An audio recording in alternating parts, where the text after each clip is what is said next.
Welcome to another episode of the Triple B podcast. We are the Buds Bustin' Balls. I am Mike Bowerman, the man in this group that has the best beard and the best facial hair, unequivocally. It's so glistening and so shiny. It's so good. Next to me over here is Celiac_Matt, the guy that is one patchouli oil bottle away from a man bun. Yes, that's right. Oh my goodness. He is not one patchouli bottle oil away. He's there. He is there. It right now. That's even better. That's even better. And then below me right now is Hero Mega Man X, SM Steven Streams, Scotty Portapotty, or just good old Scott. And he is the man that wishes that he had a man bun. It's funny. Below the belt. Doesn't have hair. Below the belt, buddy. I wish I could have any type of hairstyle, all right? It doesn't even have to be man bun. That's You can it. go with the rat tail. Comb your tail. beard. Comb your beard up. Just Make do that a like thing. Oh, Yeah, okay. yeah. All Let me right. change. Beard over. Let me change my roast. He is the man that will one day do the beard over. Yes. There we I can go. see it. And we are the Buds Bustin' Balls. And today we are not talking about games. We are not talking about cartoons. We're not talking about wrestling. We are talking about our favorite films of all time.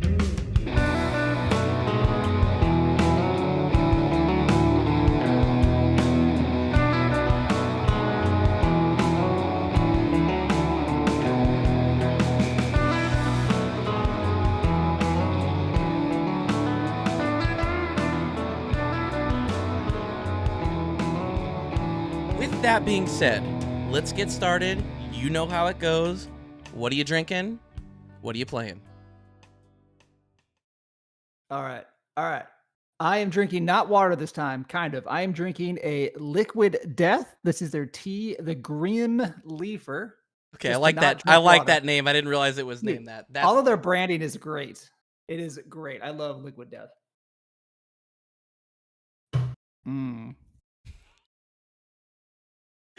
I like how you get more evil every time when you do that. Oh, I know what I'm doing. Oh boy. What are you playing, Matt? Come on, I'm man. sorry. I'm really bad at this. So He's- two he's games too I want busy to talk drinking. about. I'm too busy thinking about twirling my mustache. All right, two games. Off stream, but Mike's gonna like this. I have been playing Lies of P, and I have been loving it. It is the only Souls game, given it's technically the second Souls-like game I played, and I am actually liking it. It's quite challenging, but it still feels very accessible and fun. I am loving Lies of P. Even though I did rage quit and come back because running to a boss fight where I died, I fell into like a pit of acid at one point or fell off a cliff on my way to get my ergo back, and I got really mad at myself. Anywho, Lies of P, great. Other game I want to talk about. I don't talk about my stream games too often, but I finally beat after like a year and a half. I only played this game on stream and I beat it yesterday, October the 24th. I finally beat Persona 5 Royale. I did it, and I'm never playing a game that long, only on stream again. Loved the game, had a great time, felt like I finished like this crazy marathon. I feel very accomplished. Great game, fun game, but I'm glad it's done. So glad You and it's me done. both. You and me both. What about you, Scott? Well, I am actually going to take Matt's cue, and I am drinking a water this week filled with emergency because I feel like I'm starting to get sick. Which, good thing I'm not going to on a flight to anywhere in 2 days or anything. So, FML. Do what you gotta do, man. Do what you gotta do. Tasty water. As far as what I'm playing, I know I said a couple weeks back that I could finally put Diablo 4 down and move on. But then they started Diablo Season 2 and they did all those great quality of life updates to the game. So I'm sorry. I'm back to it. I'm just like the druggie going back for the hit. So What else did you get in Diablo, Scott? What All did right. you get? I booted it up. First day Season 2 started. Saw that the cosmetics store had a new, set of cosmetics to buy. And those motherfuckers had cat cosmetics. You can get a little kitty on your back. You can get like a kitty emote where a cat comes down, you pet it and play with it. And it's just like, you son of a bitch. I think Diablo has crazy, outrageous prices. I think it costs $15 or something. You know what? I probably would have paid twice in that.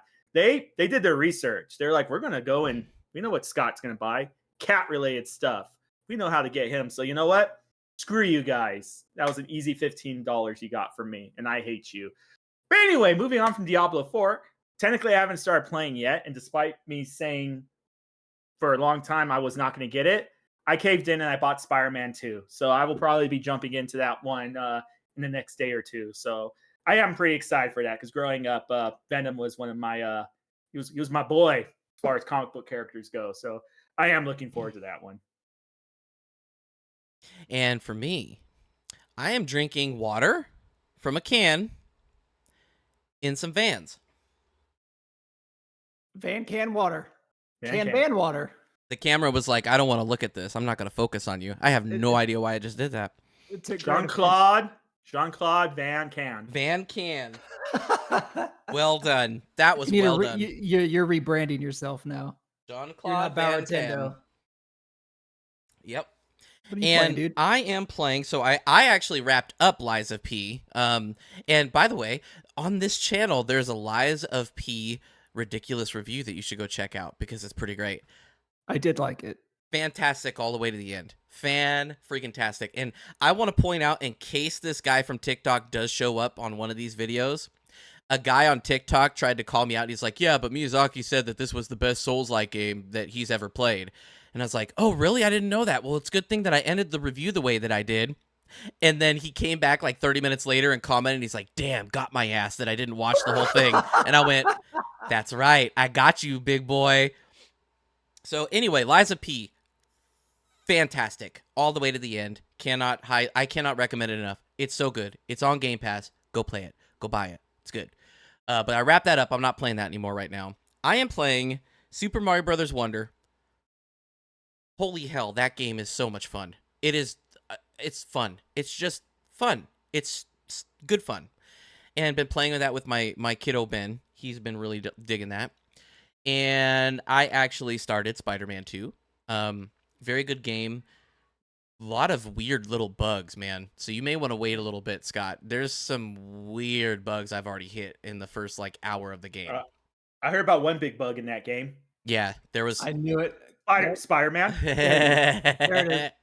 As soon as you said it, I saw Scott's eyes kind of widen, like he's about to drop a Spider-Man pun on us right this instant. Yep. So that's what I'm playing. So Mario, Spider-Man, nothing crazy right now. I was prepping for this, so that's where I'm at. So we love games here. We really do. We love wrestling here. We really, really do. But we also love movies. And over the years, we've seen some good ones. So today, we're going to talk about our personal best of the best. The movies that we cannot recommend enough for people, and they are just our favorites. And it's so funny because a lot of these are like overlapping between all of us. Like I was reading through theirs and I'm like, yeah, I could have picked that. Yeah, I could have picked that. Like some of them I didn't pick on purpose because I know somebody else is going to take that. So what fantastic flicks do we have today? And just so that you know the format, viewer, I thought that this was clever. Maybe this is me being stupid. We are going to go into this as much like a movie. We have what I've named the best beginning. So think of the beginning. Then you've got the masterful middle, which is the middle of your story. And then you've got the fantastic finale, the climax of this. So what is the best of the best? So we're going to work 3, 2, 1. But with that being said, Matt, you have something here that you hate talking about, but you're going to be the one bringing it up. What is it? Yep, I did it on purpose. We have the honorable mentions. I'm jumping on this grenade now instead of it dropping How up dare later. you? Trademark infringement. I'm taking this from Scott. I figured I knew going in we're going to have a bunch of honorable mentions. Without question, we're going to have some. So we're going to do this rapid fire. Here's a list of movies that we loved that didn't make our top 3, but they're still very good and we enjoyed them. I will go first. Serenity, the sequel to the TV show Firefly, one of my all-time favorites. All the John Wick movies, the second one in particular is my favorite. This one, I think Mike might have seen it. Bad Times at the El Royale. It's Freaking good. loved that movie. Blew me away. My favorite Disney movie of all time, Emperor's New Groove. And to prove that we actually have some older films that we still like, not more modern, Citizen Kane. Top film, great film. There is some rapid fire. Scott, you got some rapid fires for us? I do. And how dare you force me to do the honorable mention on your time? I am supposed to go and do the honorable mention when I'm ready. And you know what? I'm ready. Mad Max Fury Road. I love me some Mad Max Fury Road. And you know what? I wasn't going to go and repeat any movies that Matt said, but Mike's going to do it. So you know what? Screw you, Matt. I'm also going to say John Wick's as well. I'm the opposite though. I actually like 1 and 3. Wasn't super crazy about 2, but and haven't actually saw 4. Please don't judge me. We got The Big Lebowski, a movie that I hated the first time I watched it, and by the second time I was quoting along to it. I'm like, wait a minute, I actually like this movie. My wife actually liked that too. I just need to say that. Right? She liked The Big Lebowski. Never underestimate the power of a quotable movie. Mm-hmm. Guardians of the Galaxy trilogy. I loved Guardians of the Galaxy. I think that's like peak, pinnacle, Marvel Cinematic Universe right there. It doesn't get better than Guardians of the Galaxy. Forrest Gump, all-time classic in my book. Spider-Man 1 and 2, probably the superhero movies that got me into superhero movies. The Tobey Maguire ones. Yes. Yeah. We're in a very confusing age where you can say Spider-Man 1 and 2, and that could literally refer to like 5 different things. All right, are we talking about Amazing Spider-Man 1 and 2? Are we talking about Tom Holland Spider-Man? Spider-Man the game 1 or 2? But anyway, moving on. And last but not least, Jurassic Park, a movie that out of all these movies, I saw it the first time when I was a little kid. I watch it now, and it still gives me goosebumps. I still mark out for that movie just as hardcore at the age 35 than I did at the age 10 or whatever it was. So there we go. Mike, take it away.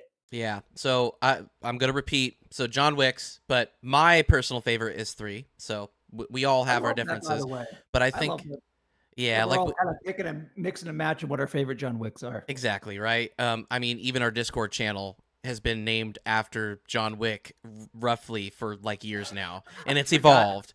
So anyway, the John Wick movies and Mad Max Fury Road. And I have to say that Scott and I harassed Matt to watch this film for years. And then he finally watched it and he finally joined the club. Finally. That being said, now let's get to my picks that the others did not do. John Carpenter's The Thing. Love that movie. Great movie. Awesome movie. Recommend it. It's a good creature feature. Into the Spider-Verse. I didn't actually really care for Across the Spider-Verse. I loved Into the Spider-Verse. The pacing, the visuals, the characterizations of the different spider people. Great stuff. Dread. Love that movie. That is the grittiest, most like movie that is just so cool. Dread is badass. Big Fish. What I like about sorry. Go Dread, for it. I liked about Dread is like you don't even see most of the actor's face. I forget his name. I know he's in The Boys. Carl Urban. And he was thank you. And Star Trek, Lord of the Rings, all that. But you don't see his face other than like his lower lips. And the whole movie, his acting is this grimace, like his lips like kind of angled down and just this permanent grimace on his face the entire movie. I wonder how hard, like how much pain his like cheekbones are in. Dude, like, he was scowling all the time. Yeah, I bet someone had to like kind of push his mouth back into place after that one. I'm sorry, Dread. I liked it. Dread is it's a great movie. Highly recommend it. I'm really sad that they never followed up with a movie on it. So, Big Fish. That was one of the first movies that I remember watching, and like legitimately like the feels just overtook me for various reasons, especially that end. And I'm talking about it now, and I'm already like, it's a great movie. I really like that. Zombieland. Yeah. Just a stupid fun movie. It's great stuff. Another very quotable movie. And then to also add some class in there too, Bridge over the River Kwai. Gosh, if I could say it. Bridge over the River Kwai. Older movie. I actually watched that in a film class back in college, and I loved it. Crazy stuff. So those are our honorable mentions. Now let's get to the meat and potatoes of the conversation. I'm going to go first because I'm selfish, damn it, and I'm going to do it, okay? Yeah. So, The best beginning for me, to the surprise of absolutely no one, Alien. Not Aliens, Alien. I love Aliens, but Alien is so much more intimate. It's so much more like Aliens. You're a little bit more disconnected because there's just so much chaos. There's so much going on. It does have moments like from Alien, like in Aliens. Spoiler alert: if you haven't seen Aliens, I guess tune out for a second. Otherwise, go watch the movie. The scene where Ripley is locked in the room with the little girl Newt, and the bad guy, this jerk, releases a facehugger in there, and they're trapped in a room with this facehugger chasing them in the dark. That's the entirety of the movie Alien. That sense of being alone, being trapped, and like the I remember the PR. So we were all way too young when this movie released. This was 1979. But the PR was in space, no one can hear you scream. And like to this day, that is one of my favorite lines that like, whoa, that really makes sense with this movie. This film is all about isolation, being alone. The whole movie, you go through this thing, and Ripley just keeps, like, this crew just keeps getting smaller and smaller and smaller and smaller. And I think the three things that really build this movie up, okay? First of all, we talked about this. I don't think it was last week. It was a couple episodes ago with the spoopy movies, spoopy films, spoopy stuff. Is the sound design. So this last summer, and I think recently you said, Matt, that you had just watched this as well in that podcast. This last summer, for his first scary R-rated movie, we let our son watch Alien, because I actually watched it at his age too. Okay, my brother let me watch it, and now it's like one of my favorite films of all time. And it's still held up. He actually really, really liked the movie. That actually surprised me, but I was like, sweet, yes. But the sound, I was watching him and just watching the movie, and that there's always a low pulse. And I don't know if you've ever noticed this, for those of you who have watched it. So many shots have a low pulse, like a low note, and it's like almost like it's like boom boom boom boom boom boom boom boom, and there's stuff almost like a heartbeat, but it's not, and it just fluctuates on and on and off and on and off all throughout the movie in different scenes. The sound design, the sound of the alien when it screams, that like kind of like tinny like screech, almost like a velociraptor, right? Like, oh, and then one of there's so much other stuff I could talk about the sound design, but I'll sum it up with one specific scene. There is a scene where two characters are loading up a bunch of oxygen tanks. They've decided, screw this ship, we're going to blow it up, we're going to blow this thing up, and we're getting out of here on the life support, and we're going to take our chances out in the middle of space and hope that somebody finds us, okay? Screw this place. We're done. So they're loading a bunch of oxygen tanks up into this thing. They're getting ready to go there. And there's a light that's shining on them. And then all of a sudden you see a shadow. And you think it's the other character, the other person, but it's not. She's over there in the corner cowering. The xenomorph had shown up. And as it gets closer, it takes on the big guy, of the two people that are there. It takes on the big guy, just destroys him instantly. This guy can't fight back. It like grabs him, like rips out his chest, and then just starts. Yeah. Anyway, takes him out. And then it turns to her, and instead of visceral going after her like it did with him, it slowly creeps its tail around her back and wraps her and pulls her close, gets nice and close, and Ripley knows that this can hear this. The intercom is open across the entire ship. She's running, trying to get there, trying to help them. She has a flamethrower. She could try to help. And then all of a sudden, she hears that woman scream. There's no sound. You don't hear anything else. You don't hear footsteps. You just hear this woman just screaming as this thing rips her apart. That is unsettling. And it was all due to the sound. The visuals helped. All of that stuff helped. The sound made that movie.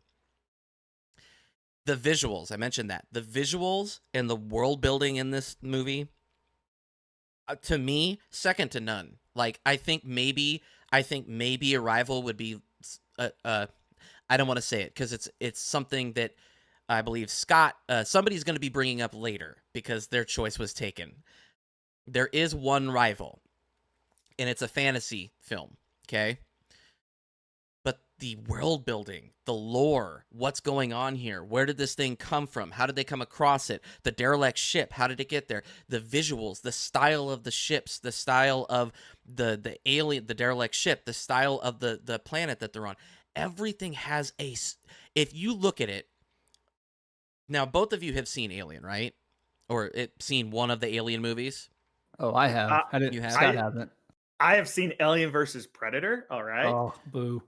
Okay, well, even in that movie, but if I'm willing to bet that most people, if you just showed them a screenshot of something, okay, and if it was styled after Alien or Aliens, they would go, "That's from the movie, right? That's from Alien. That looks like it's from Alien," because it has such a distinct look, like this dystopian, futuristic look. I think, to bring games into it, I think it's kind of what Starfield kind of was looking for, but then like they went went the other way. It's so unique, and the world building is so good. It's so good. It just sucks that all of the future films didn't really capitalize on that. But we're not here to talk about the bad films. We're here to talk about the great films. So, did you have something before I move on my final point there, Matt? Oh, no. I was just one, I'm a bit shocked Scott hasn't seen it. But I know, two, I'm kind of reeling from that too. I I'm don't kind of like the spoopy. I don't like the spoopy. We talked about this. it's honestly kind of similar to the Jurassic Park kind of spoopy, just a little bit escalated a bit more. So you might vibe with it, truth be told. I Might think you vibe could with watch it. It does get tense. It does get those tense moments, but there's not like jump scares or anything. Like there's a couple little jump scares, but it's not. Yeah. Anyway, you should watch it sometime. If you're here again, we're going to watch it. I'm sorry. It's going to happen. And then I think the third thing that makes this movie work, imagination is the scariest thing you can put in a movie. Most of this movie, you see like 10% of this thing. You do not see much of it. It creeps in the shadows. You see a tail. You see its face really up close. You don't see it. And then slowly as the movie progresses, you start to see more of it. You start to see, you're like, oh shit, that thing is huge. That's taller than a 6 foot. That's like an 8-9 foot thing. Easy.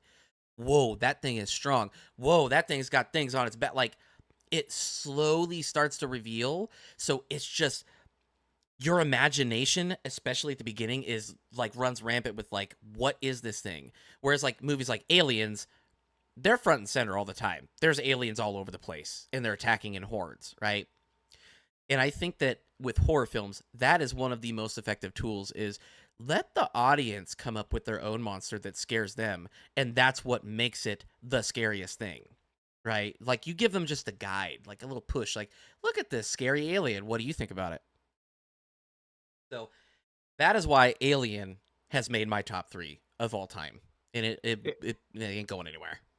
Alien is a great movie, and I was debating if I like Aliens more than Alien. They're actually two very different style of film, and both I think should be watched by people. Even if you don't like scary movies, which if you listen to the last podcast, I don't. But Alien and Aliens definitely are an exception for me. Well, the only thing I can think of, Mike, as you were talking about how like you barely see the alien in this movie, right? And that's what makes it so scary. And I love that point. Imagination can be the scariest, and that's goes back to one of my beefs with most media is like they let music and things tell you how you feel, how you should be feeling. This is a prime example of like you get to figure it out. You feel however you feel the scene is telling you without like the music saying, "Oh, the music is playing scary stuff. I need to be scared." The thing I was thinking about the most is how impactful that was. And if you went back then, you went to the Alien creator, James Cameron, right? Like he did he do No, Alien and that Aliens? He was did Aliens. Scott Ridley Scott. Ridley, thank you, I thank kept you, thank thinking you. Scott Ridley. That doesn't sound right. Ridley Scott made the first one. James Cameron did the second one. I'm thinking if you went back to them and said like, "Hey, this iconic, like this character that you don't really know if they're going to like it or not, it's going to be in this game called Fortnite, and it's going to have a gun." And it's gonna run around with Vegeta from Dragon Ball Z. Yeah. That's all I had to add. It's a great movie, though. I want to jump in front of Scott because I want Scott to go last in this one because I think his movie is actually a little bit better than mine. And I think it's a good segue. The movie that is, it's more of a guilty pleasure. I think most people are going to be like, that's really your top 3 film. It's all these movies that we've mentioned are definitely like my top 10. And we had some where like, okay, Scott, Mike, and I both all want this movie or some short. So we kind of swap things around. But this one's pretty exclusive for me. For me, it is a Marvel movie and it is The Winter Soldier. I have a giant poster of this Winter Soldier movie in my house. I don't get posters or anything. I have 2 movie posters. I have Everything Ever All at Once and Winter Soldier. I love this movie. It's hands down the best MCU product for me, which isn't saying something to a lot of people, but it was so well received. The Russo brothers that, directed it and I think wrote some of it were given another Captain America movie, which is Civil War, and then they were given the best Avenger movies. So they basically made a good movie and they said, we trust you, have some more content. What I like about Winter Soldier is this one actually had heart and wasn't just a giant CGI fest, which a lot of the more recent ones are. And the characters actually felt genuine. They felt like they actually feel things. It wasn't just a bunch of jokes and haha, well, that went wrong. And the action was so well done, combined with the music choices, the sound designs. Like the Winter Soldier, when he showed up, had these iconic sort of, I think it was like kind of like string noises, this like high pitched string noises that you hear when he shows up. It just added this intensity to the scenes and added this like sort of unknown kind of bit, which I thought they did a really good job with. And again, the story for me here was grounded that I wish a lot more of the MCU was doing. So it's more, I can't really say it's a guilty pleasure. It's definitely a Matt pleasure movie. That's a weird sentence to say, Matt pleasure. But Winter Soldier is a movie that I absolutely love, above and beyond my favorite Marvel movie. Some of that is fueled by I read the comics when the Winter Soldier actually debuted. I want to say it was like 2005, 2006. I still have those comics when that iconic Marvel arc was going on. So this, I think, is the best Marvel movie ever made.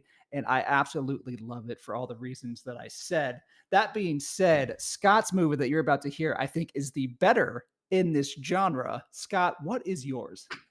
So as soon as you heard that we're going to be talking about our favorite movies, you probably said, oh God, I know somebody's going to mention this movie and I'm just going to get out of the way. We're just going to go for right now. The Dark Knight. Now, with that said, I do think The Dark Knight has gotten to a point where it's a little bit overrated. So there's a difference between, something being, you think of it's a 10 out of 10 movie and everybody thinks it's 11 out of 10. With that said, though, as Matt mentioned, we're talking about our personal all-time favorite movies. And yes, while I may think this movie has gone to the point of being slightly overrated, it is still like up there for me as one of the pinnacle movies of the superhero genre. And I think of just movies in general, at least of the modern era.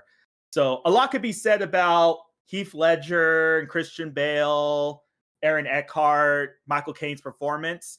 I'm going to go and kind of make it a little bit more personal. My reaction to first watching this movie, I'm going to set the scene. We got Scott.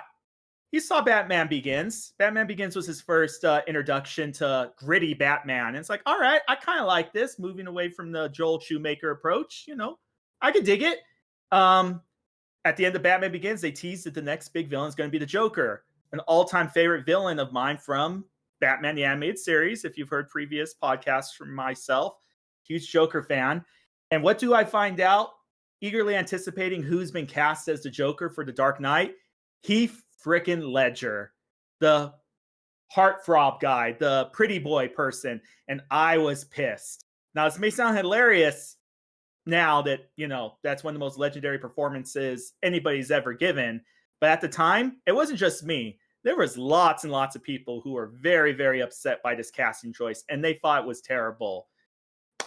Fast forward, movie is out, and I go and see it at IMAX. And again, this is another experience where IMAX is a lot more accessible now. Back at this time, there was a lot less IMAX theaters, and there was a lot less movies that were specifically filmed to take advantage of the IMAX. And I do encourage you, if you have an opportunity to ever see The Dark Knight in IMAX, go for it. They do things where, they play old movies there.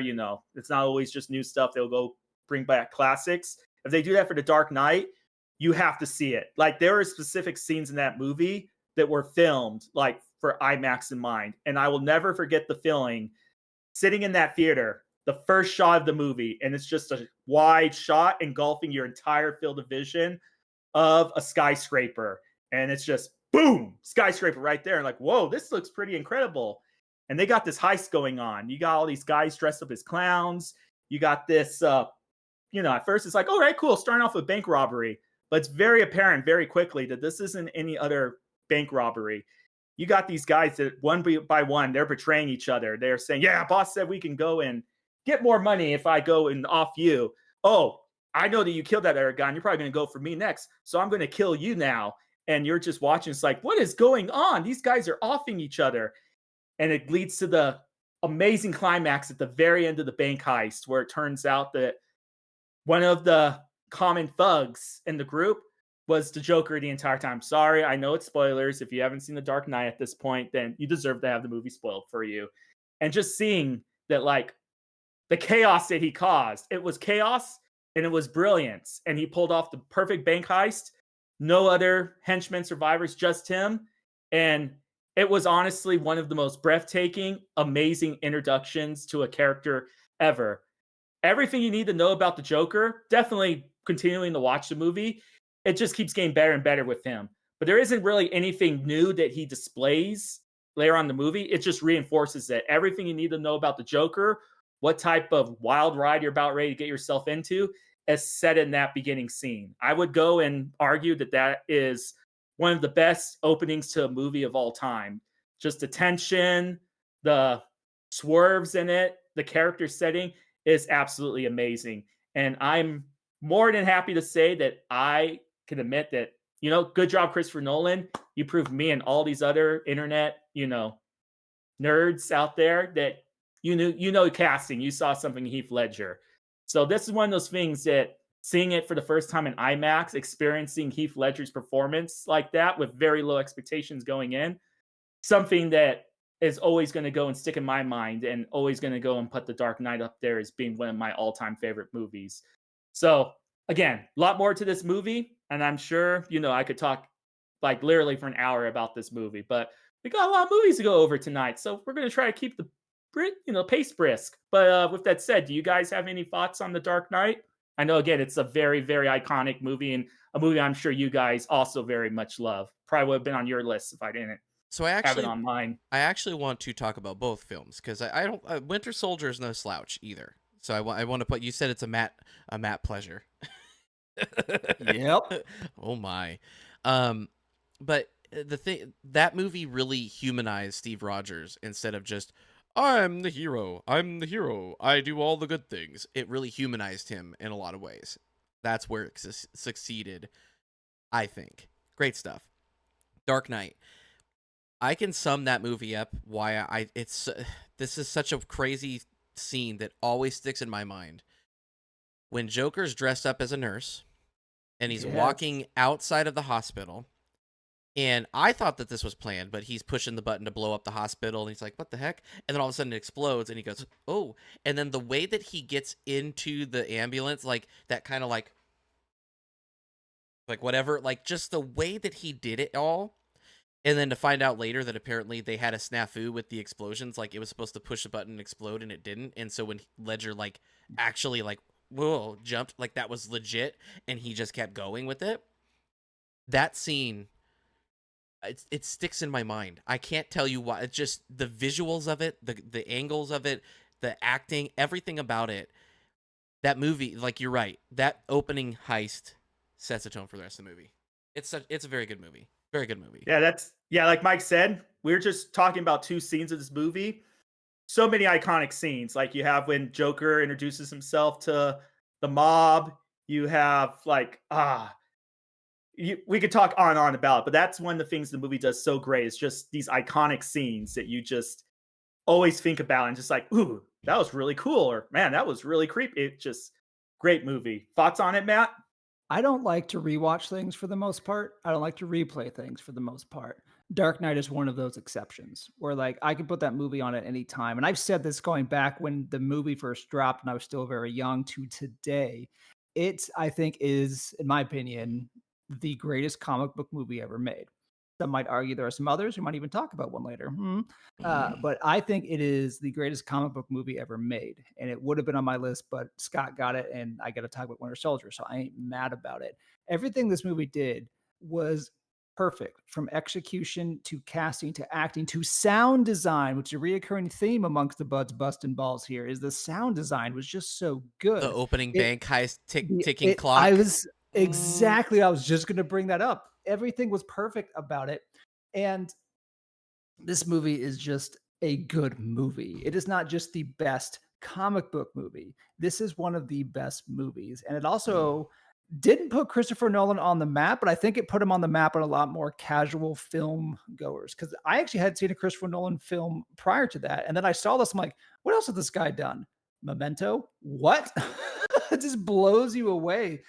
Even some of his not as like stuff is still like a hoot, like Tenet. So giving basically, we took a big name guy that said, I want to make just a good movie. And that I respect so freaking much that I will watch pretty much any movie that he does do, just because like he took what most people thought was kind of campy and fun and just made it a good movie. Great choice, in my opinion. I think it's time, Mike, for you to segue us into, what did you call part two? What did you call it? Now it is time for the masterful middle. Oh Oh my. my. Oh my. So the masterful middle. This film, from the moment I laid eyes on it, I was like, this looks like it's going to be my jam. I watched it. I was captivated. I had to share it with anybody and everybody. I probably annoyed the hell out of all of my friends, but I do not care. Yep, Scott knows. Yep, I was thinking of you. I do not care, because I think that everybody needs to watch this movie at least once. I know it's my personal favorite, but I really think you should try it. It is Children of Men. What makes this movie great? The story. Let's start there, because that's actually what's funny is the story for me is like the least of it all, right? And it's still that good. The story is about the youngest person on the entire planet is just passed away. He was I think it was like 21. He was young. Something happened with humanity where women were not fertile anymore. They were not having babies. And this had been going on for years. And so now the average age of humanity, it had started to creep up and get older and older and older. And it was like everybody was mourning the loss of the youngest person on the planet, okay? Enter a young lady who is pregnant. And Clive Owen has to protect her and get her to a place. So this is almost a little reminiscent of The Last of Us, but instead of a girl who is, has basically anti the virus, the fungi, the mushrooms. This is a young girl that is pregnant with a baby, meaning, hey, we have hope for humanity. And there's all sorts of people that want to use her for different agendas. Not going to go into the story. Go watch it. This dystopian future and that feeling, especially as I've gotten older, like that is scary as hell to me. Like, just imagine that. That's crazy that people just stopped having babies. And then it was like the youngest person on the planet died at age 21. That blows my mind. Crazy thought. The camera work. By God, the camera work in this film. Matt and I could spend the entire podcast talking about one specific scene. He knows what scene this is. It is one giant ass long take. They do not stop. There's blood. Well, not real blood, but like blood splatter and stuff. That gets on the camera and they said, screw it. Keep going. And it is going through an active war zone that's happening at this time in the movie. And it's following one character through it all.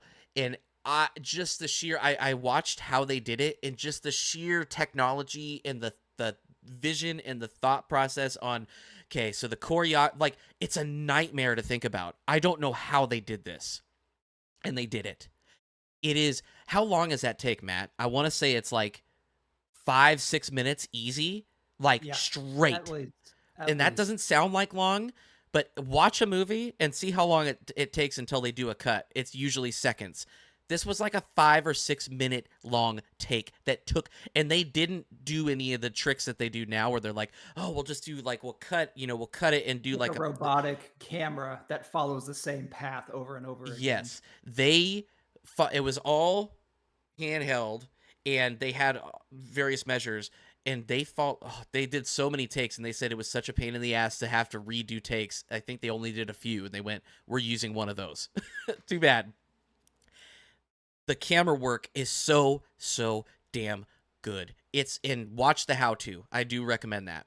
And the pacing of this. So the story is great, but the pacing, when it gets low, when it gets quiet, there are times where you can breathe, and there are times like that long shot where every time I watch it, it's like I'm not breathing.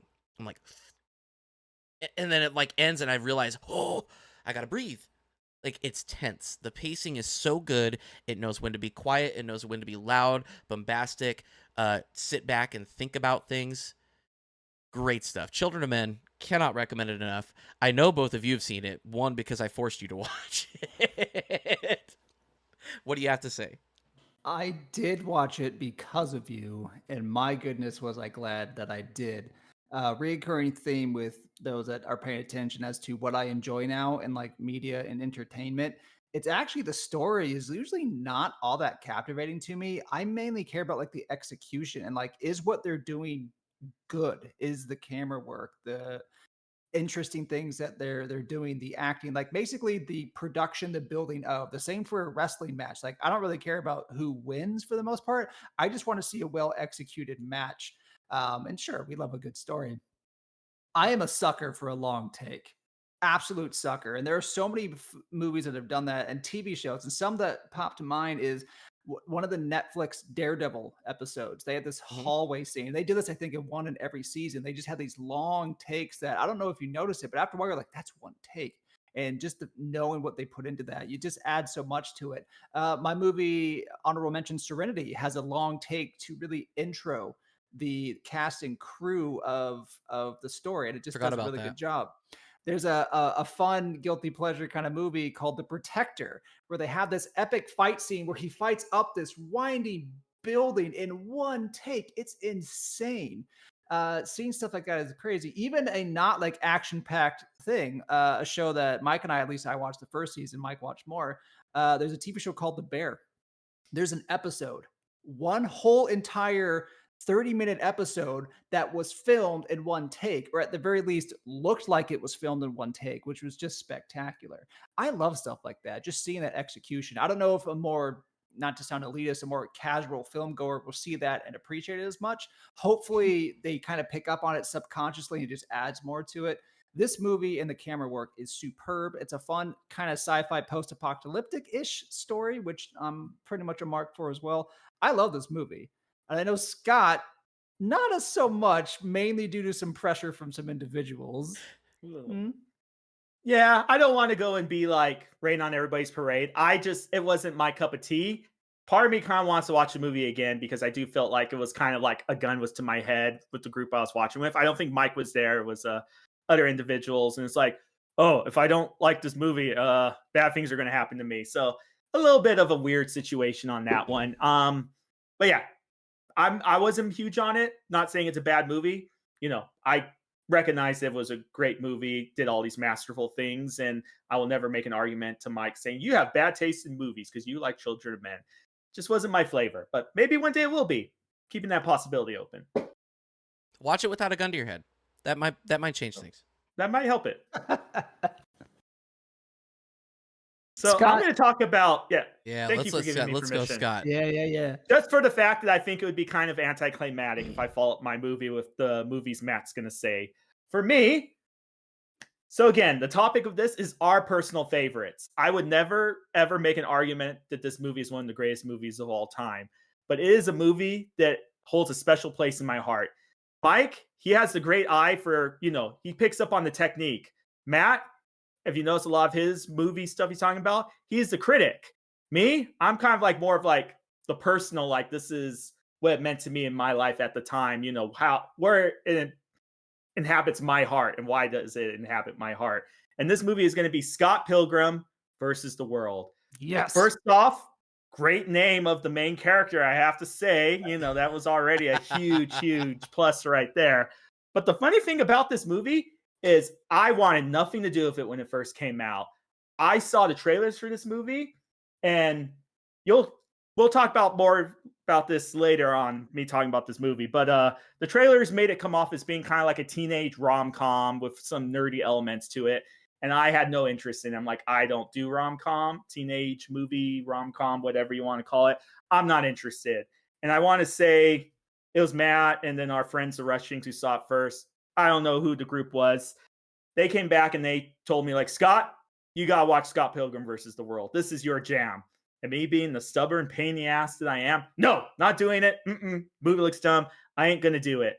I think I was practically like dragged out to the movie theater to go and see this movie and forced to watch it.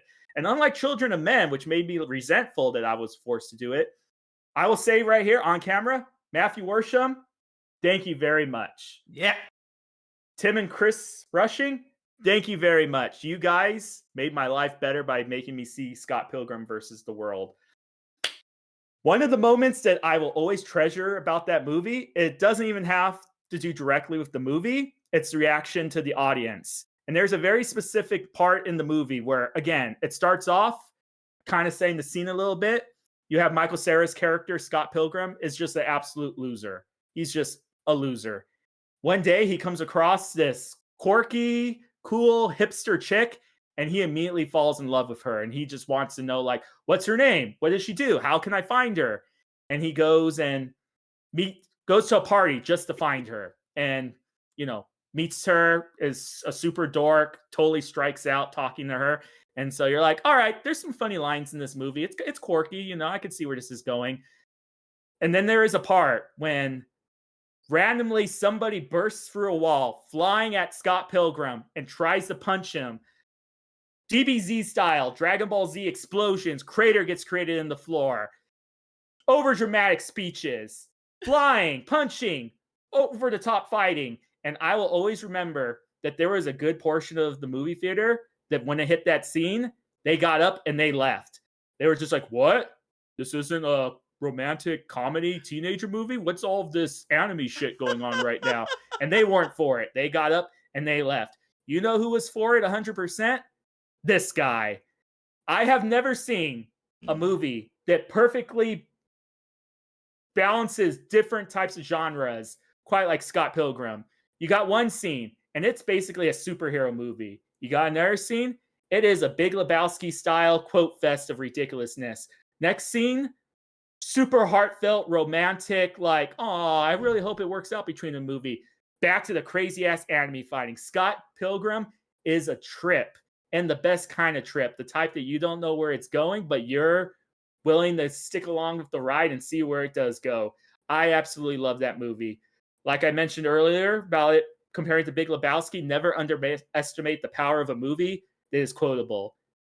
Scott Pilgrim, very, very quotable movie. To this day, me and the other buds busting balls, we will just randomly quote this movie out of the blue in our Discord channel. You have probably heard quotes from this movie and didn't realize what movie it came from. Like a certain bread makes you fat quote, one of my personal makes you favorites. Fat? I'm sorry, Matt. I guess you're safe. It pays to be celiac for once.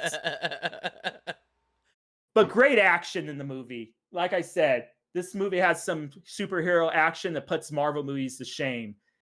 And just a little shout out there. Netflix is actually going to be making an animated series of this. I'm sure these guys are going to go mention that a little bit. And the original voice cast, or the actors who portrayed the characters in the movie, are going to come back and voice the characters for the Netflix special. And I know I'm running a little long, but just to finish this up, this movie has an unbelievable cast. And the thing that blows my mind about it, almost all of them, famous stars. You got Michael Cera, you got Chris Evans, you got Aubrey Plaza, you got Allison Brie Larson. And this Brie is before Larson? this is before any of them were famous. Allison Brie.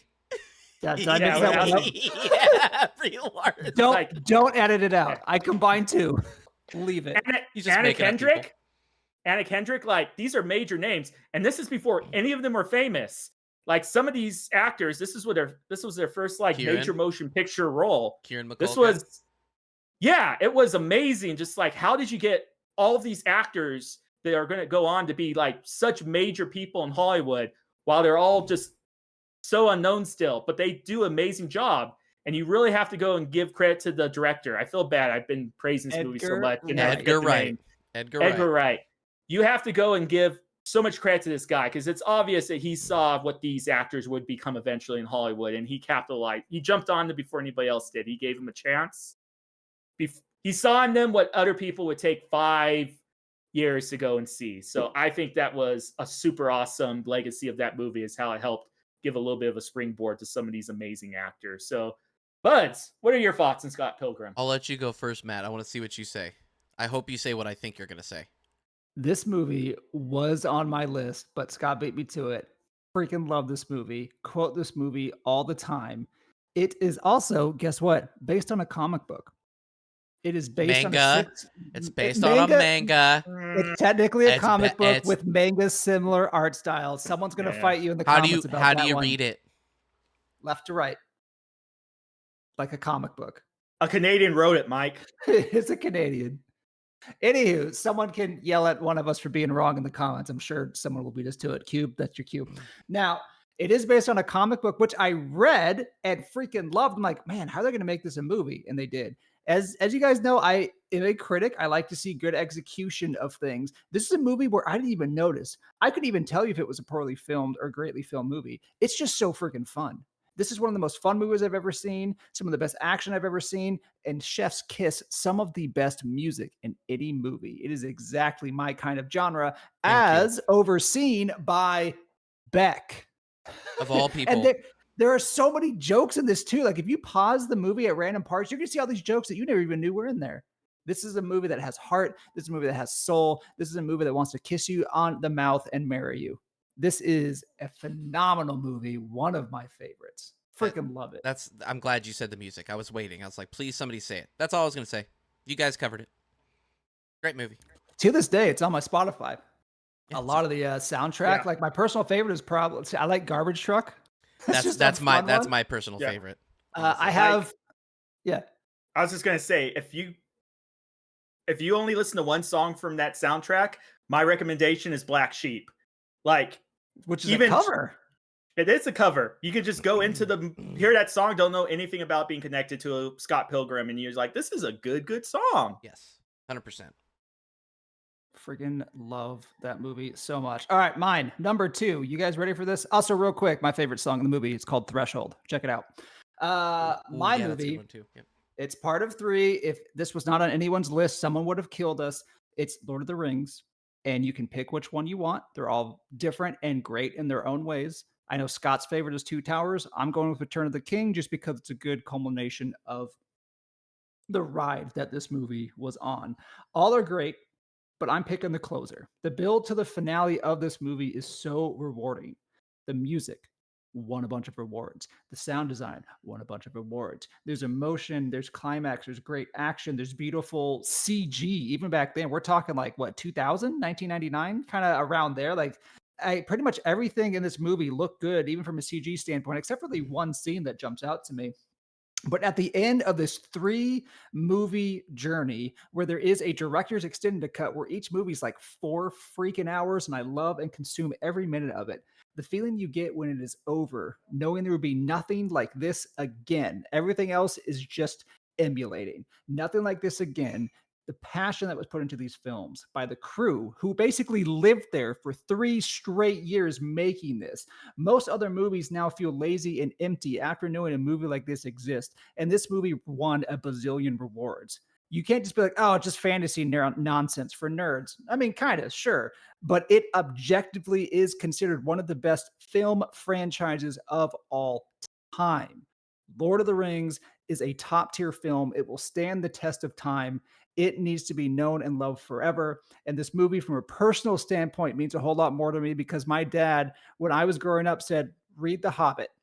Didn't know it existed. He gave me The Hobbit. I read it at a very young age, I think in elementary school. Freaking loved it. Then he bought me the super nice collector's edition of Lord of the Rings. He said, read Lord of the Rings. I read all of it before the movie came out, and the adaptation is perfect. It is one of the best adaptations of a book of all time, one of the best done of all time. And there's another movie we'll talk about as well that also was a great adaptation. This is one of the best films ever made. I don't feel I even need to talk about this movie a whole lot, because if I say Lord of the Rings, everyone's just like, yes, correct, done. Are those your thoughts, buds? Oh, Yeah. absolutely. Yeah, like Matt said, this is a movie that any of us could put on our list, and it was more of like, all right, I took Dark Knight, we got to go and give Matt, he can have the Lord of the Rings one. I came from a little bit of a different place than Matt. I went into these movies not reading any of the source material. I just remember when the first trailer came out for Fellowship of the Ring and everybody made a big deal about it. I'm like, oh, it's just another fantasy movie. Big deal. And I always remember going to theaters to watch that movie, and I'm like, holy shit. I didn't know it was a trilogy. It ends. And I'm like, what?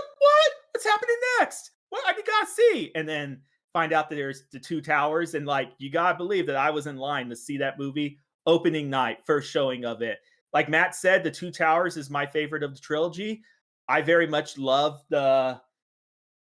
basically it comes down to the raid of Helm's Deep. I love the desperation of it. I love the whole last man standing, the fight with everything you got and we will die on our feet. And it has one of the most glorious, like, you jump up from your seat and cheer when, I won't spoil it in case you're a weird person, haven't seen it yourself, of what saves the day at the end, and just the moment and the whole scene of just the light and blinding everything. It's just like that is 100 years from now, we're going to talk about a lot of great movies, and we've already talked about some great movies, but I have to say 100 years from now, I really, really hope people are still watching these movies, the Lord of the Rings trilogy. Above everything else, I hope Lord of the Rings outlives me and outlives many generations after me, and it continues to be a treasured movie because it deserves it. What about you, Mike? Your thoughts? It will. It's grand. That's all I can think of. Like, it's just big. It's grand. That's like, mainstream knows it. People know it. The film itself is grand. It's a big scope. Just a giant scope of a movie. And you mentioned CGI. There was top CGI. 90% of it was like literal, like they forged weapons and shields and armor. Like, it shows. Like, it really pays off in the movie. It's so good. They're all so good. I don't know if I have a favorite. Like, I think the Lord of the Rings is my favorite. Like, just as a whole. It's so good. Yeah. It's big. Just big. Yep. Good stuff. One of our followers recently went to the extended, they had over the course of like a month or so, they played all the movies like over 3 different weekends, and he went and watched it in film, and he was just like, man, I was crying. It was so good. I'm like, I bet it was, dude. I bet it was. And to Scott's point too, that was like the first time I really, really remember, like, I have to go to the movies to watch this. Which is a big deal because I don't do that anymore. I just don't do that anymore. I'd rather just watch it in my room over there. So, good stuff. Grand. Big. Good pick. Good picks.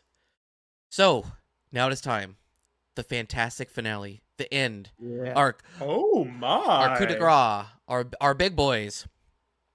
My big boy, I'm just going to get right to it. No Country for Old Men. Yes! Can't beat it. You can't beat it. My wife and I recently rewatched it, and that's what actually sparked this entire podcast. This movie is the fucking GOAT. It is. It's so good. The dialogue is second to none. Like, it is so good. It's witty. It's snappy. It knows when to be talkative. It knows when to be quiet. The actual themes talked in it, which I actually don't want to talk about. I don't want to get into it. It's more relevant to me now, and it's crazy seeing these things after all the stuff we've been through in the last 4 or 5 years, and just us getting older and seeing these things. Good Lord, it's amazing how relevant it is to me now. And I go, oh, there is nothing new. And that's part of the theme. That's one of the themes. And the sound work and pacing are masterclass. You talked about this before. And Matt, we rewatched it. So we rewatched it in that scene where he's sitting in front of the hotel door and Yes. everything is, it just gets quiet. Like there was noise, and it gets quiet. And then when he calls the front desk and he hears the front desk out down the hall, I'm getting goosebumps because like, oh damn, that guy got it, didn't he?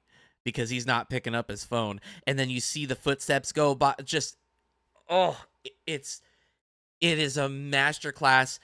I wouldn't even say cinematography, like the visual of it, like the camera work is great, but not the best I've seen. I think the dialogue and the sound and the script, like the writing of it, are so damn good that you can't help but be drawn in until at the end you go, "Whoa, I didn't realize that I cared." And just how they do everything. My favorite movie, I'd probably say that's my favorite movie of all time. It's the GOAT for me. And I'm sorry, Matt. I think I took your film. I had no issues with it. I want to hear Scott first because I got some thoughts on No Country. What do you got, Scott? So I hate to go and pull a sequel of Children of Men. Not that I disliked the movie. I liked it. I wouldn't put it on my favorite of all time list, but one thing I do have to recognize with the movie is two actors in particular, their performance in there. First off, Tommy Lee Jones, which one of the all-time GOATs as far as acting goes, and he brings it again for that movie. Does such a great job. But the person who runs away with it, and I'm surprised Mike didn't mention him, but I wanted you to my mention boy, him. He knew my we were going boy, to. Anton Chigurh. Yeah, I wanted you to talk about him because I know. Well, fun fact, again, going into a little bit of the personal for Scott, there was a time when Scott had hair. He did. I wasn't always bald. And you know what hairstyle I had when that movie came out? I had the Anton Chigurh hairstyle. I'm not sure if you guys remember it. I remember. Looking back at it, it was pretty cringy. I couldn't pull it off. But him, oh, he pulled it off. Chef's kiss. But that's something that I got a good laugh out of and gave me a little bit of a personal connection to this crazy psychopath. But just such an amazing performance he does. There's some scenes in that movie. I think they're the two movies that had me the most at the edge of my seat, just like so tense. One scene in particular from that movie, and then a scene from Inglourious Bastards. But it's just a masterclass when you're able to go and pull that off. Just have somebody like basically like just a pin drop will be enough to make you jump out of your seat and freak out. You're just that absorbed into what's going on in the scene. But so I have to say, I don't not one of my favorites, but I do recognize it is definitely a great film with some masterclass performances in it. So thumbs up still from Scott. Not two thumbs up, but you still get one. We'll take it. This movie is my favorite movie of all time. This is my movie. It's not the one I'm going to talk about in just a minute, but this is my favorite movie of all time. And I'm glad that Mike got to it so I can talk about some other movies. The acting was off the charts. The sound design, just incredible. The ambiance, the atmosphere, the intensity. This is like peak suspense thriller. Like it's not like horror scary, but it is moments where you're like, you don't breathe. I mentioned this, I think, on the last podcast. You're squeezing your cheeks. Yeah, That's you're what you're squeezing doing. your cheeks. You're squeezing your cheeks. I had a room of I was at a friend's house. There was like 5 dudes there. And if there were 5 dudes in a room, like however old we were, like not It's everyone's loud. gonna be paying attention. When that scene came in that you mentioned, everyone shut up. My friend's dad came up to ask him something. My friend's dad held up his hand to shut up his dad so we could watch this scene. Completely unheard of. This is my favorite movie of all time. And it's actually an adaptation of a book by he actually passed away recently, one of America's greatest authors. His name is Cormac McCarthy. This is an adapted movie done by the Coen brothers, who did The Big Lebowski, who did Oh Brother, Where Art Thou, who did Burn After Reading. They made this movie with an amazing cast. And I think they definitely won awards for best adapted screenplay. This is the only time I will say I think it's best to see the movie before you read the book, because the book felt like a director's cut of the movie that you just watched. No Country for Old Men is one of my favorite movies, one of my favorite books of all time. This movie is incredible, and I think everyone should watch this movie. That being said, that is my favorite movie. Let's talk about another one that I like real quick. All right. No. You got your honorable mention. You don't get to do it again. How dare you? I haven't talked about my movie yet. This That's is not his movie. That was mine. Oh, right. Oh, He ain't taking it from me. All right. I took it from him. One of my all-time favorite movies is Everything Everywhere All at Once. This is the other movie I have a poster of hanging in my condo. I was working at a movie theater at the time when this movie came out, and I went to the GM of the movie theater. I'm like, I want that poster when it's done. And she's like, done. So I have this poster in my condo right now, and it's one of my favorite things that I have. This movie was executed perfectly with a crazy low budget that put so many other films to shame. This movie, I think, had like a 20 to $30 million budget and made something that puts modern Marvel stuff to shame. This is a multiverse movie that might instantly turn you off. Don't. The way they do it is stupendous. It is incredible. This is hands down the best multiverse movie I've ever seen. I haven't seen the most recent Into the Spider-Verse. Maybe someone will say that's better. I don't know. But this is the best multiverse movie that I have seen. I see Mike shaking his head. He says this one's better. Let's go. This movie has everything. I mean, everything. Action, feels, lulls, the funnies, shock, a crazy story that blows your mind. And here's a little bonus. There's a particular scene that no one expected to see. I'm not going to spoil the darn thing, but it's towards the end of the movie.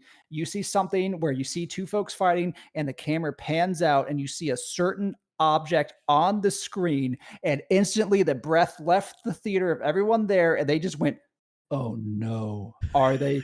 They did. There's a scene, I'm not telling you more than that, that just completely caught me off guard. It was one of the funniest things I've ever seen. I was working at the movie theater one day at the box office, and someone walked over to say, "This is one of the worst movies I've ever seen. I want my money back." I'm like, okay.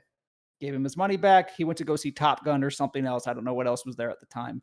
It is one of the best movies I've ever seen. And that was just a funny moment that old kind of prude guy didn't like it as much. This movie is spectacular from a technical execution standpoint, from a writing, from just the emotion. Everything about this movie is aces. I don't think Scott has seen it, but I know Mike has seen it. This is one of my favorite movies of all time. I definitely think it's worth a watch. I just have to share a little story. I love this movie. I'm not going to elaborate anymore. It's great stuff. You did a great job. Imagine watching this movie. Your kids are in their room, so they're out in the back. And then all of a sudden, people are fighting with pink dildos. And then your kid just so happens to walk in the room, and you go, ah! Because you don't know what's coming. It's so random. It's like they're fighting, and then all of a sudden, it's like, hey, there are dildos. And I was like, wait, are those? And then the kid walks in, and I go, ah, what? So be warned, by the way. Yeah, but it is an R-rated movie, and I will say that is a joke. It is not the whole movie. That is one scene. That shows you just where this movie goes. There's no nudity, if that's a thing. There's a little vulgarity with stuff like that. Please consider watching this movie. Not with your kids. It's R-rated. Not even they're in bed. No chance of them walking in, please. You put them away. I made that mistake. But it's a fantastic film. I actually want to see it. I know Matt said I haven't seen it yet, and that's not because I'm opposed to it. It's just I'm really cheap and I'm waiting for it to land on Netflix or Hulu or something I can mooch off of. I really don't want to buy it, but I'm looking forward to it one day.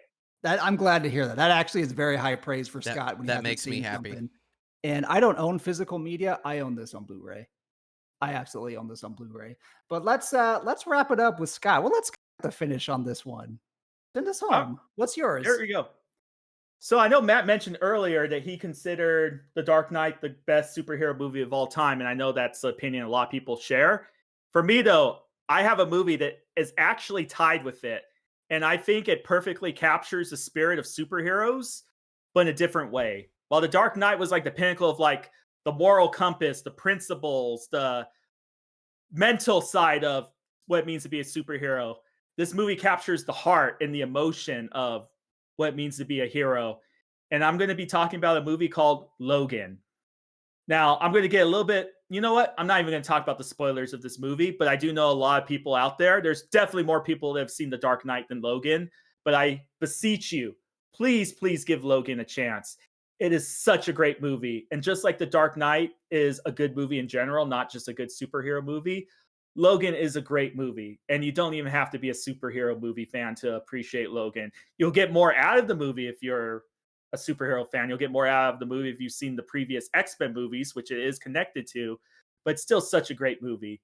So just to set the stage a little bit for you, this is officially the end of, even though they continue to make Fox Universe X-Men movies after this point, this was the end of one of the multiverse timelines of X-Men. So basically, the very first X-Men movie that came out, X-Men 2, I think Mutants United, whatever it's called, No, just X-Men 3, X-Men, X2 and X-Men X2, 3, the Mutants United. Wolverine. These movies are all basically part of this timeline of Logan. Logan is the end of it. What Logan follows is, for those of you who don't know Wolverine, his name is Logan. And this is a movie not following a kick-ass superhero, badass, who's cracking wise, cracking jokes all the time. Well, I guess Wolverine didn't really do that. More of like snappy, sarcastic comments. This movie is about a broken man in a very broken world. And it asks the question of, like, when your life is over and basically everything you fought for in your entire life is done and you basically lost the game, how do you pick up the pieces? Where do you go from there?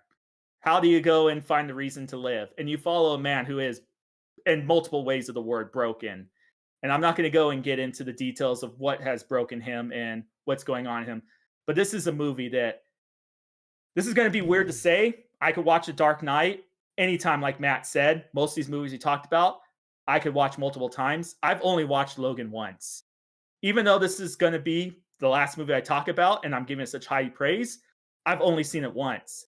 And that's because I don't know if I could handle watching it a second time. It is a hard watch, but it is such an emotional, bittersweet ending to this character that I grew up with. The X-Men movie is probably the first superhero movie I ever watched. And just seeing this bittersweet ending to this character. And it's not just the ending. There's multiple holy shit moments throughout this movie that are like, did they just really do that? They're going to tug at your heartstrings. But this movie, man, I cannot overemphasize how much it makes you feel, how much it just makes this superhero character who's technically immortal so very real and so very relatable. And you just go and realize maybe immortality is one of the greatest curses there can be. And in a way, again, kind of goes back to the end of that movie, how it's very sad, but also sweet in its own way. But I think Mike is a really big fan of this movie too. And what do you got to say about it, Mike? Oh, huge. Wolverine's my favorite character of all time that's ever been created. I've always had a connection there, and they did my boy justice with this movie. And it is sad. It's not sad in a, I don't even know how to explain it. It's heartbreaking. That's what it is. It's very heartbreaking. There's so many moments, and you go through all this heartbreak, and then it ends in a way that you go, okay. But I have only watched it once. I remember everything about that movie. That's how much it's stuck in my mind. It is rough, but it's very good. The only thing I'll add to that movie is, one, yes, I definitely liked it. But I went in actually not knowing a whole lot about it. Like I was familiar with the Old Man Logan story from the comics and things like that. I just went in like, okay, this seems like a last performance. I'm sure this would be a fun little actiony movie. I was not prepared for what I saw from an emotional standpoint and a storytelling standpoint in this one. Like I have a few beefs with it where like it feels from the timeline, it doesn't make a lot of sense to like where it is compared to the other movies, but that's mainly due to the movie machine just generating more and more movies. So it's kind of hard to place it a bit in the timeline. But as far as the send-off goes for the character, well done. Biggest praise I can give is I just expected, just like, all right, this would be fun, to like, holy crap, I am feeling things right now. That's the biggest praise that I can give to this movie as we wrap it up. So let's speaking of wrapping it up, let's actually wrap up this conversation. You guys heard some great movies from all of us today. I'll blast through it real quick. Scott wanted to talk about The Dark Knight. Mike talked about Alien. I talked about Winter Soldier. We also talked about Children of Men, Scott Pilgrim, which we all love, Lord of the Rings, No Country for Old Men, Everything Ever All at Once, and Logan. And we had some honorable mentions earlier. These are some of our favorite films. So we do want to know what you guys have. What are your favorite movies? I know for sure there's a few folks that listen to this. They've already shared it in our respective Discords, Mike, a couple times. I always love to see it, love to hear from it. So we want to hear what your top films are. It could be top 3, top 5, top 10. I don't care. Let us know. Share with us your favorite movies. And if there's one we haven't seen yet, I don't know, maybe the buds got to get a watch party going and go watch some of these movies. So I hope you enjoyed this conversation, and we're going to move to the good stuff that you definitely were waiting this entire podcast for. We're going to hand it over to Scott to promote the brand. The brand. Lay it on us. The brand. You made it this far. That must mean there's something you're getting out of this. Maybe it's our charismatic personalities. Maybe it's our great facial hair. But for some reason, you keep watching. So you know what? That's saying misery loves company. Have your friends join you. Like, subscribe, share. Tell everybody in your life about this podcast. Your grandma will love us. Everybody will love us. So you got to spread the good word, the gospel of of buds busting balls. So you know what to do. Whatever you're listening to this on, YouTube, Apple, other things that this is available on. Spotify. You spread the gospel. Let's go. Where else can you get this delightful banter? Buds busting balls. I heard you had a question. So many questions. Why don't you ask your question and the buds will bust an answer for you.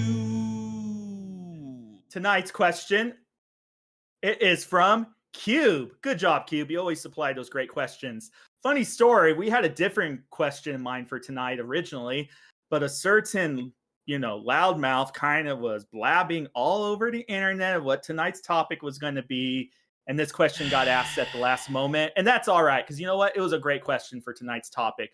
So Cube, he's asking this to all of us. Seeing as Matt leaked that today's podcast is about movies, what is your least favorite trope in movies? I'm going to go and start off with the man who spoiled this, Matt.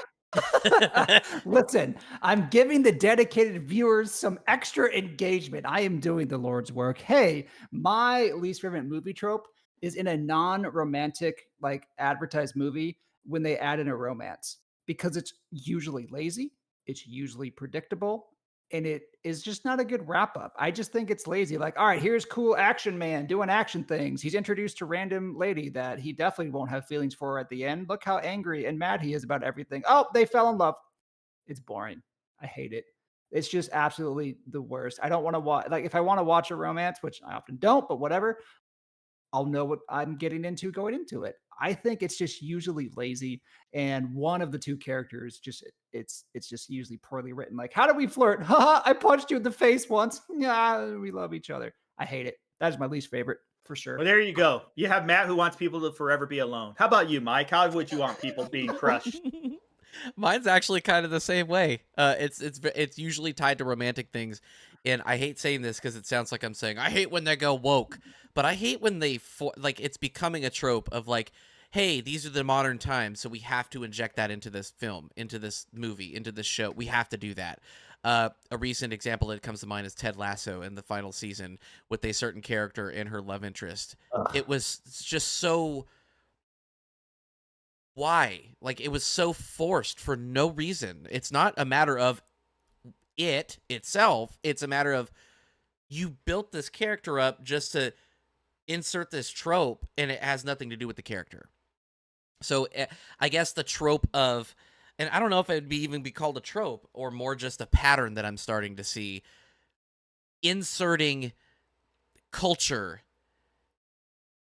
in a very intrusive way. I don't even know how I'd say that, but I think you guys understand what I'm getting at here, where they try to go woke, essentially, right? And I'm not the person that's against that kind of stuff. It's just, it bothers me so much. It was poorly executed. That's the biggest thing. Yeah, they just throw it in, and it's why? Why? That makes no sense. As for Scott's, mine is actually going to be what results in these tacked on romances. That's right. I'm talking about the kids. I hate the stupid kids that go and fuck up everything in the movie. We're dumbass kids. We're going to let the dinosaurs loose. We're going to go and do this, do that. And then the adults have to go and spend a portion of the movie saving the dumbass freaking kids. You know what? There's plenty of kids out there. No one's going to miss a couple who get eaten by dinosaurs or a couple that the terrorists take out. I hate the kids being put in the movies just to go and give it more appeal to the younger audience. I hate them kids. I shake my cane to you. I want to change my answer, by the way, Finish your thought. Yeah. To kids? To the kids? No, Join I me. mean join- that too. I don't like kids in movies. I So was just gonna say, I love that the Hey. trope. I love that our tropes are: we hate love, we hate kids, and we hate woke things. Woke things. Apparently, I know we sound like super boomers here. we're the worst. We are the worst. I want to change mine to putting in super well-known songs into stupid scenes Yeah. over and over, like, All right. oh, they like, let's play this song, and then 30 seconds later, let's play this other song, so that everybody is their own version of Captain America in the theater going, I know that reference. I know that reference. I know that reference. I hate it. I hate it. I hate it. Oh my God. Like, Hate it. Imagine Dragons. Imagine Dragons doesn't have to come out with a single album, concert for the rest of their lives, just the movie royalties from everything that uses their songs. Everything. They're set. Man, I kind of actually like Imagine Dragons, but anywho, No, I so- like Imagine Dragons, but They're good. them being They're in good. everything ruins it. that's fair. I do like the meme of like, hey, if this movie came out in like early 2000s, this is how it would end, and it plays like a Linkin Park song. Yeah. That one cracks me up every time. So good job, Cube. You pulled out some bonus rants from us because that's what I'm considering those bonus rants. So now I think it's time to get to the real nitty gritty. This is a question that I now have for Scott. Scott, do you have a rant for? Do I have a rant for you guys? Let's go. Look over there, he just doesn't care. He's going off on a crowd of people, throwing words in the air like he just don't care. He's yelling at all of us sheeple. It's a Scotty Border Body rant. It's a Scotty Border Body rant. It's a Scotty Border Body rant. It's rant time. Listen up, potty maniacs. You really know what grinds my gears? The Fast and Furious franchise. It is, by far, the absolute shittiest, most garbage, poorly acted, poorly written, overrated, stupid fucking flaming, smelly pile of garbage that you can ever watch. To all of you people that continue to watch it every year and justify what, Fast 12, Fast 13, Fast a Million, I hate you. There is a circle of hell reserved for people that keep the Fast and Furious franchise going and keep hacks like Vin Diesel employed. I hate these movies so much. I hated when you started off and you made racing down the street at 3 a.m. and waking up poor Scott in your stupid ass muscle cars a thing. You started that making a thing. All of this complaining about boombox, loud bass music that I complained about earlier, you helped start that. Fuck you for that, man. That's right. And now it's not even about the fast cars and racing. You do weird ass shit like driving off bridges and flying around helicopters. And it's just appeal. You know what? I'm just not going to go further because I have a feeling a lot of the people watching this podcast probably like Fast and Furious. So, you know what? I don't want to bite the hand that feeds me, but insert tasteless Paul Walker joke. Thank you. God bless the United States of America. Well, it's confirmed that Scott hates family. Because that's what those movies are about, Scott. They're not about fast cars. They're about family. Oh, boo. I saw the first Fast and the Furious. So I thought, oh, this is fun. Have seen nothing else. And then I saw Hobbs and Shaw for free, and I felt like I needed to get my money back. Oh, boy. It was Hobbs and truly- Shaw. I forgot that movie existed. It was. Oh, yes. The Rock, another master thespian for our ages. That was a good Oh, rant. man. All right. All right. Well, we've run long. I know, but I felt like that was, man. We like fun. films. We That was like a that fun was one. fun. We like films. That being said, you should comment. Yeah, you've talked in our Discords, and you if you're new, you're welcome to come join our Discords. You can come check us out. We have Celiac Matt, Celiac_Matt. Sorry, got that wrong. You can catch him on Twitch, Mondays, Tuesdays, various other days in the week, Thursdays. We have Hero Omega Man, SM Steven streams. One day he will be streaming. I'm going to say that until it actually becomes a real thing. You can check him out. He's in our Discords too. And I am Bauer Tendo. You can catch me on Twitch, Mondays and Tuesdays. I'm on YouTube. I'm on Twitter. I'm on all that thing, all the stuff.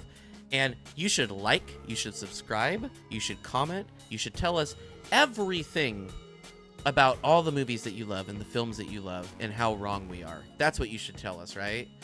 So we appreciate you as always. Thanks for hanging on to the very end with this long episode. And until next time, bye.